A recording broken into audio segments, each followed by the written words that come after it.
Hello friends, welcome to so easy education. मैं हूं doctor. आज मैं आप लोग के लिए BA part 2 economics honours paper 4 से काफी इंपॉर्टेंट ऑब्जेक्टिव क्वेश्चन लेकर आया हूं। फ्रेंड्स, ये वीडियो पार्ट 4 है। इससे पहले मैं 3 वीडियो अपलोड कर चुका हूं। अगर आपने नहीं देखा तो मैं आई बटन या डिस्क्रिप्शन बॉक्स में इसका लिंक दे दूंगा, वहां पे क्लिक कर आप वीडियो को देख सकते हो। तो चलिए शुरू करते हैं। तो क्वेश्चन में 61 है, प्रत्यक्ष कर सुविधाजनक होते हैं, ट्रू होगा या फॉल्स होगा। तो प्रत्यक्ष कर जो होते हैं वह सुविधाजनक होते हैं, ये बिल्कुल ट्रू हो जाएगा, सही हो जाएगा। ठीक है। क्वेश्चन में 2 है, उत्पादन कर प्रत्यक्ष कर का एक उदाहरण है, ट्रू होगा या फॉल्स होगा। तो उत्पादन कर प्रत्यक्ष कर का एक उदाहरण है, ये बिल्कुल ट्रू हो जाएगा, सही हो जाएगा। ठीक है। क्वेश्चन में 63 है, मार्क्सवाद परंपरावादी तने पर लगी हुई एक शाखा मात्र है, ट्रू होगा या फॉल्स होगा। तो मार्क्सवाद परंपरावादी तने पर लगी हुई एक शाखा मात्र है, ये बिल्कुल ट्रू हो जाएगा, सही हो जाएगा। क्वेश्चन में 64 है, निगम कर एक अप्रत्यक्ष कर है, ट्रू या फॉल्स। तो निगम कर एक अप्रत्यक्ष कर है, ये बिल्कुल फॉल्स हो जाएगा, गलत हो जाएगा। ठीक है। क्वेश्चन में 65 है, प्रत्यक्ष कर प्रगतिशील होता है। तो बिल्कुल होता है, प्रत्यक्ष कर एक प्रगतिशील होता है, तो ये ट्रू हो जाएगा, सही हो जाएगा। क्वेश्चन में 66, निगम कर प्रत्यक्ष कर है। तो बिल्कुल है, निगम कर एक प्रत्यक्ष कर है, तो ये भी ट्रू हो जाएगा। क्वेश्चन में 67 है, कर एक अनिवार्य भुगतान नहीं है, ट्रू या फॉल्स। तो कर एक अनिवार्य भुगतान नहीं है, ये बिल्कुल फॉल्स हो जाएगा, गलत हो जाएगा। ठीक है। कर एक अनिवार्य भुगतान है। ठीक है। क्वेश्चन में 68 है, न्यूनतम सामूहिक त्याग करारोपण का अंतिम सिद्धांत है, एसी पुगु ने ये कहा। तो बिल्कुल कहा, ये ट्रू हो जाएगा, सही हो जाएगा। ठीक है। न्यूनतम सामूहिक त्याग करारोपण का अंतिम सिद्धांत एसी पुगु ने कहा। क्वेश्चन में 69 है, पूंजीगत व्यय सामाजिक व्यय का वह हिस्सा है जिससे राज्य की संपत्ति में वृद्धि होती है, ट्रू या फॉल्स। तो बिल्कुल ट्रू हो जाएगा। पूंजीगत व्यय सार्वजनिक व्यय का वह हिस्सा है जिससे राज्य की संपत्ति में वृद्धि होती है। ठीक है। क्वेश्चन में 70 है, प्रत्यक्ष कर करदाता योग के सिद्धांत पर आधारित नहीं है, ट्रू या फॉल्स। तो प्रत्यक्ष कर करदाता योग के सिद्धांत पर आधारित नहीं है, ये बिल्कुल फॉल्स हो जाएगा, गलत हो जाएगा। ठीक है।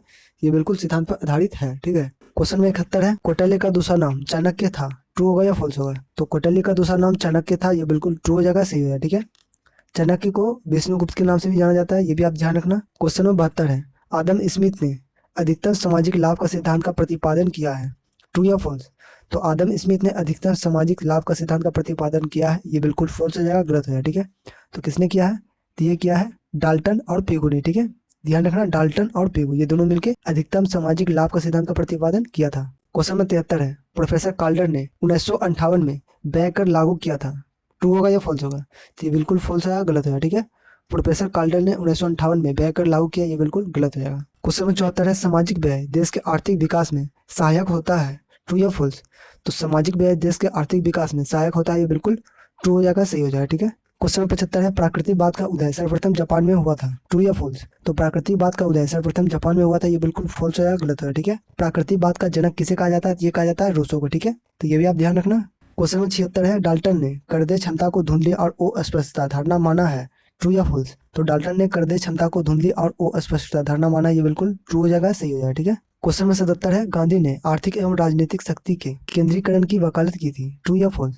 तो गांधी ने आर्थिक एवं राजनीतिक शक्ति के केंद्रीकरण का वकालत की थी, ये बिल्कुल ट्रू हो जाएगा, सही हो जाएगा। ठीक है। क्वेश्चन में 78 है, शास्त्रीय अर्थशास्त्री अधिक्य का बजट पसंद करते हैं, ट्रू या फॉल्स। तो शास्त्रीय अर्थशास्त्री अधिक्य का बजट पसंद करते हैं, ये बिल्कुल ट्रू हो जाएगा, सही हो जाएगा। क्वेश्चन 79 है, डॉक्टर अमर्त्य सेन को अर्थशास्त्र में नोबेल पुरस्कार 1998 में दिया गया था, बिल्कुल ट्रू है, सही है। क्वेश्चन 80 है, सरकारिया समिति अप्रत्यक्ष कर के लिए गठित की गई थी, ट्रू या फॉल्स। तो सरकारिया समिति अप्रत्यक्ष कर के लिए गठित की गई थी, ये बिल्कुल फॉल्स हो जाएगा, गलत हो जाएगा। ठीक है।